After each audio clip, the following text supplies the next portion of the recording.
Hey everyone, talking about One Night Only by Mes Bisous, released in I think October 2022, either sometime in 2022, either way. The notes in this are cardamom, violet leaf, papyrus, cedarwood, iris, sandalwood, and leather. That may look familiar if you have Santal 33 or if you've tried it or read much about it. I actually didn't recognize that at first until I kind of smelled it and was like, there's something there. But most of the notes that are in this and Santal 33, which is practically the same notes list, can be very hit or miss for me. So I was a little bit skeptical going into this, not about quality or like whether it would be good, but more just like if I would personally enjoy it or if it would kind of be like, that's not my taste. But happy to say that I do think I like this, even for my taste. Woods, some spice, airy, powdery qualities, all present in like a very balanced way. There's something that almost has like a touch of a gourmand adjacent type of feel to me, but like in a good way, not like, oh, it's so sugary cake or something like that, like kind of like those kind of powdery almond cookies sitting on like smooth leather.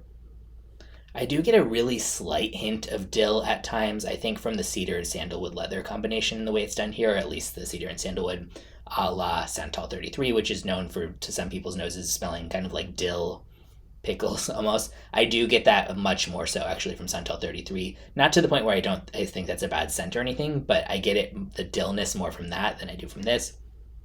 And personally, I don't think this is a Santal 33 dupe. It may be to your nose or something. Clearly, it has similar notes and it has somewhat a similar vibe, but I think it is different enough to stand on its own. And personally, I actually like this better than Santal 33.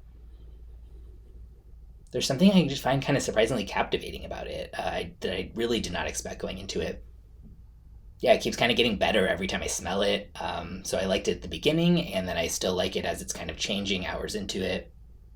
Unisex, leaning, slightly masculine, I would say, to my nose. Good longevity and projection. This goes for 250 for 100 mil. I think that that's fair because this is really high quality, and oftentimes with one like this, they would be charging 250 for a 50 mil, so at least it's like a 100 milliliter size. Yeah, I really like that kind of like powdery leather vibe. It's not too irisy or anything at all because I'm not an iris fan. Yeah, there's something that I almost find sexy about it, but not in the typical way that you might think a scent is sexy in terms of being like sultry or animalic or anything like that. There's just something that's kind of like, damn, what is that? Yeah, I might have to test this one out further and more on skin and stuff too. I will link in the description where you can get a bottle or sample. There's really cool art on the bottle as well if you want to check it out.